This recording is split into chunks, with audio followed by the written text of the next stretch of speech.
आज के अखबार की खबर आई है कि दिल्ली में एक बांग्लादेशी घुसपैठिया ड्रग स्मगलिंग कर रहा था।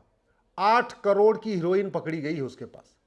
और यह पहली बार नहीं है, पूरे देश के प्रत्येक राज्य में हर हफ्ते घुसपैठिए पकड़े जाते हैं। कहीं वो हथियारों का कारोबार करते हैं, कहीं वो ड्रग स्मगलिंग का काम करते हैं, कहीं रेप करते हैं, कहीं मर्डर करते हैं, कुछ न कुछ अपराध हर जगह कर रहे हैं। एक तो घुसपैठ करना, उस पर से ड्रग स्मगलिंग करना, ये दो जिहाद हैं। घुसपैठ जिहाद के जरिए भारत की डेमोग्राफी बदली जा रही है और ड्रग जिहाद के जरिए भारत के हिंदुओं के लड़के और लड़कियों को नशेड़ी बनाया जा रहा है और धीरे धीरे उनको ड्रग के साथ साथ उनको नपुंसकता की दवाई दी जा रही है, जिससे वो नपुंसक हो जाए और बाद में हिंदुओं की जनसंख्या और कम हो जाए। हम लगातार घट रहे हैं और जहां जहां घटे हैं वहां वहां कटे हैं। अफगानिस्तान में घटे तो कटे, पाकिस्तान में घटे तो कटे, बांग्लादेश में घटे इसलिए कट रहे, कश्मीर में घटे थे तो कटे थे। और घटने का मूल कारण है लव जिहाद, लैंड जिहाद, ड्रग जिहाद, घुसपैठ जिहाद, धर्मांतरण जिहाद और जनसंख्या जिहाद। एक तरफ प्रतिदिन 10,000 हिंदुओं का धर्मांतरण हो रहा है, दूसरी तरफ 6 करोड़ घुसपैठिए भारत में इस समय अपना अड्डा बना चुके हैं, तीसरी तरफ 90,000 बच्चे रोज पैदा हो रहे हैं, उसमें हिंदू मात्र 50% है, लगभग 45,000 है। विश्वास नहीं है तो किसी भी सरकारी हॉस्पिटल में सुबह जो पर्ची कटती है जाके लगा देख लीजिए, वहां लाइन लगी रहती है। या किसी गवर्नमेंट डिपार्टमेंट में, गवर्नमेंट हॉस्पिटल का जो गायनोलॉजी डिपार्टमेंट होता है जहां लेडीज डॉक्टर बैठती हैं, उनसे जाके पूछ लीजिए कि दिन भर में उन्होंने कितने लेडीज का ट्रीटमेंट किया है, उसमें से कितने % कौन है, आपको पता चल जाएगा। लव जिहाद चल ही रहा था, ड्रग जिहाद चल ही रहा था, घुसपैठ जिहाद चल ही रहा था और अब बड़े प्लान्ड वे में धर्मांतरण जिहाद को और प्रमोट कर दिया गया। समाधान क्या है? क्या मंदिर बनाने से हिंदू सुरक्षित हो जाएगा? अगर आपको लगता है हां, तो हिंगलाज का जो मंदिर है वो पाकिस्तान में था, हिंदू सुरक्षित नहीं हुए, खत्म हो गए। आपको लगता है अगर मंदिर बनाने से हिंदू सुरक्षित हो जाएगा, तो हमारे 51 शक्तिपीठ में से 5 शक्तिपीठ बांग्लादेश में ही है। सुगंधा शक्तिपीठ, अपर्णा शक्तिपीठ, सुरेश्वरी शक्तिपीठ, भवानी शक्तिपीठ और महालक्ष्मी शक्तिपीठ, ये 5 शक्तिपीठ बांग्लादेश में है जहां हिंदू लगातार कट रहे। क्यों कट रहे? क्योंकि हम वहां घट गए और घटेंगे तो कटेंगे। ऐसे ही बांग्लादेश में ढाकेश्वरी मंदिर है, कांताजी मंदिर है, चंद्रनाथ मंदिर है, आदिनाथ मंदिर है, काल भैरव मंदिर है, ये बड़े फेमस मंदिर है वहां के। क्या वहां हिंदू के बच रहे? नहीं बच रहे। अगर आपको लगता है मूर्तियां बनाने से हिंदू बचेगा, तो दुनिया की सबसे बड़ी बुद्ध की मूर्ति अफगानिस्तान में थी, तालिबानियों ने तोड़ के उसके टुकड़े टुकड़े कर दिए। मूर्ति बची क्या? बिल्कुल नहीं। आपको लगता है गौशाला बनाने से हिंदू बचेगा? अरे तो ये गौशाला अफगानिस्तान में भी थी, पाकिस्तान में भी थी, बांग्लादेश में भी थी। अभी तो आपने कुछ दिन पहले देखा है कि किस तरीके से बांग्लादेश में आके जिहादी आ रहे थे और पूरे पूरे गौशाला में से गाय उठा उठा के ले जा रहे थे, गाय को काट काट के खा गए। आपको लगता है अगर भंडारा करने से हिंदू बचेगा? तो अफगानिस्तान, पाकिस्तान, बांग्लादेश में भी हिंदू खूब भंडारा कर रहे थे। आपको लग रहा है कि नहीं धर्मशाला बनवाने से हिंदू बचेगा? तो अफगानिस्तान, पाकिस्तान, बांग्लादेश में खूब धर्मशालाएं भी बनी थी। हमारे जितने जैन समाज के लोग हैं, हर जगह मैं देख रहा हूं करोड़ों रुपए खर्च करके मंदिर बनवा रहे हैं। मैं उनको बता दूं, दुनिया का सबसे बढ़िया भव्य मंदिर भगवान पार्श्वनाथ का मंदिर मुल्तान में था। अब वहां नमाज पढ़ी जा रही है, उस मंदिर में मदरसा हो गया, वहां नौकार मंत्र नहीं होता, भगवान पार्श्वनाथ की पूजा नहीं होती है, भगवान पार्श्वनाथ की मूर्ति को उठा के फेंक दिया गया। तो आप जो काम कर रहे हैं, जरा एक बात सोचिए, तो आप कर क्या रहे हैं?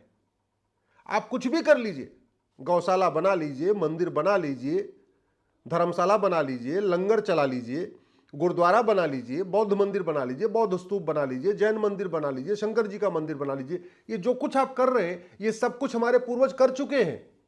आप कुछ नया नहीं कर रहे।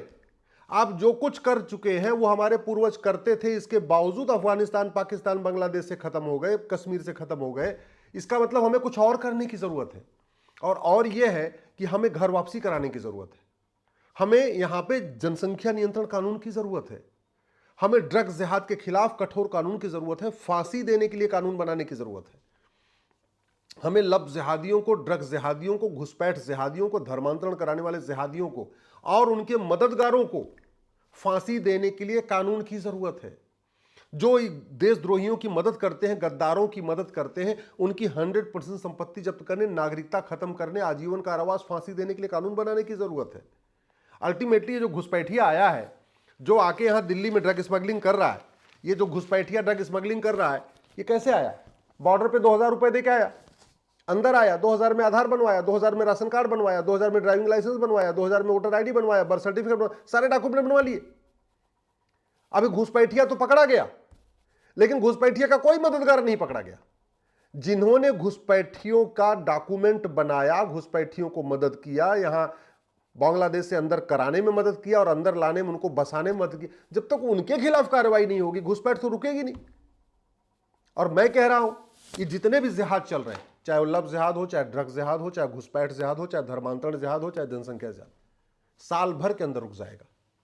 80% घुसपैठी अपने आप भाग जाएंगे, एनआरसी करने की जरूरत ही नहीं पड़ेगी।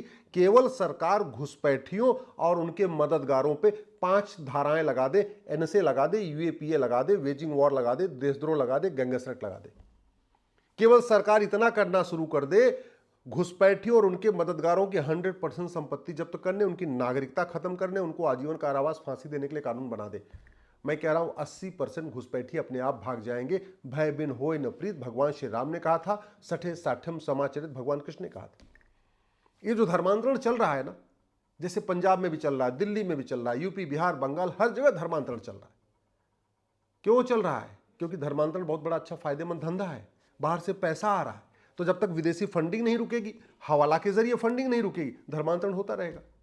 तो फंडिंग भी रोकना पड़ेगा, एक चंदा नियंत्रण कानून भी बनाना पड़ेगा। दूसरा, धर्मांतरण को राष्ट्र की सुरक्षा के लिए खतरा घोषित करना पड़ेगा, देश की एकता अखंडता के लिए खतरा घोषित करना पड़ेगा, धर्मांतरण को इनडायरेक्ट वॉर घोषित करना पड़ेगा, धर्मांतरण को ऑर्गेनाइज क्राइम डिक्लेयर करना पड़ेगा, धर्मांतरण को देशद्रोह घोषित करना पड़ेगा।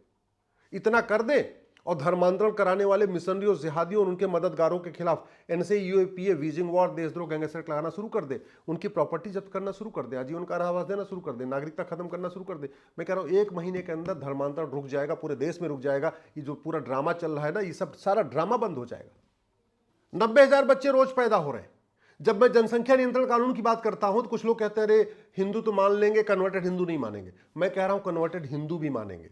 करना क्या है, आप संविधान का आर्टिकल 11 पढ़िए। संविधान का आर्टिकल 11 कहता है कि नागरिकता कानून बनाइए, जिसमें नागरिकता देने की कंडीशन सेट करिए, नागरिकता वापस लेने की कंडीशन सेट करिए।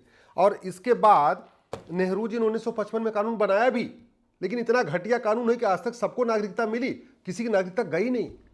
मैं कह रहा हूं इसी कानून में एक धारा जोड़ दीजिए, जो हम दो हमारे दो सबके दो नहीं मानेगा, उसकी नागरिकता खत्म हो जाएगी। कोर्ट भी कुछ नहीं करेगी, सुप्रीम कोर्ट भी कुछ नहीं करेगी। और जब ये खौफ पैदा होगा कि अगर हम दो हमारे दो नहीं मानने पे नागरिकता खत्म हो जाएगी, मैं गारंटी के साथ कहता हूं सब हम दो हमारे दो मानेंगे। कानून कमजोर रहेगा तो लोग नहीं मानेंगे, कानून कठोर होगा सब मानेंगे, 100% मानेंगे। आप केवल कंडीशन तय करिए कि जो आदमी भारत को नहीं मानेगा, भारत की संस्कृति को नहीं मानेगा, हमारे परंपराओं को नहीं मानेगा, हमारे विचार को नहीं मानेगा, वसुधैव कुटुंबकम को नहीं मानेगा, हम दो हमारे दो सबके दो नहीं मानेगा, उसकी नागरिकता खत्म होगी। मैं कल से कह रहा हूं सब वंदे मातरम का सम्मान भी करेंगे, भारत माता की जय भी बोलेंगे, और एक पति एक पत्नी का नियम भी पालन करेंगे, और सब दो दो बच्चे करेंगे। ये मैं गारंटी लेता हूं। बस कानून बनाइए ना, और संविधान तो कहता है आर्टिकल 11 कानून बनाइए, हमने बनाया नहीं। कोई भी समस्या लाइलाज नहीं है, भारत की कोई भी समस्या वर्ल्ड वाइड नहीं है। और एक बात अच्छी तरीके याद रखिएगा, विकास करने से भारत नहीं बचेगा, विकास करने से सनातन धर्म नहीं बचेगा। विकास खूब किया था पंडित नंदराम टिक्कू ने, जो अफगानिस्तान के प्रधानमंत्री थे। खूब तालाब बनाए थे, खूब कुएं बनवाए थे, खूब बावड़ियां बनवाई थी, भगवान जी ने धर्मशालाएं खूब बनवाई थी, और प्रधानमंत्री थे, उनको खदेड़ दिया गया, उनका पता ही नहीं चला, भाग गए वहां से, और भाग गए और फिर वहां के लोग आम जनता को छोड़ गए, और आम जनता को कन्वर्ट होना पड़ा। विकास करने से अगर मजहबी उन्माद खत्म होता, विकास करने से अराजकता खत्म होती, तो अरब में और यूरोप में शांति होनी चाहिए थी, पूरे अमेरिका में शांति रहनी चाहिए। शांति नहीं, अशांति है। फ्रांस में भी अशांति है, जर्मनी में भी अशांति है, लंदन में भी अशांति है, अमेरिका में भी अशांति है। कठोर कानून, और सबसे बड़ी बात, ये जो जड़ है ना जिहाद की सोच, वो आती है मदरसों से। मदरसों को बंद करिए, समान शिक्षा लागू करिए, तब भारत बचेगा। और नहीं तो रोज ऐसे समस्याएं पेपरों में निकलती रहेंगी, हम पढ़ते रहेंगे, सुनते रहेंगे। और आप जिन नेताओं के भरोसे आज बैठे हुए हैं, अच्छी तरीके याद रखिएगा, 25 साल के बाद ये आज के नेता आपके बच्चों को बचाने नहीं आएंगे। जिन कानूनों की मैं बात कर रहा हूं, अगर इनको तत्काल बना दिया गया तो 25 साल नहीं, अगले 500 साल तक आपके बच्चे सुरक्षित रहेंगे, आपकी आने वाली जनरेशन सुरक्षित रहेगी। और नहीं बनाया तो 25 साल के बाद भयानक नरसंहार होगा। जो 1947 में हुआ था वही 2047 में होगा, और उस परिणाम के लिए आप जिम्मेदार होंगे, क्योंकि आप दल गुलाम हो चुके हैं। आप सही बात को बोल नहीं रहे हैं। आप जानते हैं कि क्या होना चाहिए, क्या नहीं होना चाहिए। इसके बावजूद पार्टियों के छलावे में, पार्टियों के बहकावे में आप सच बात को बोल नहीं रहे।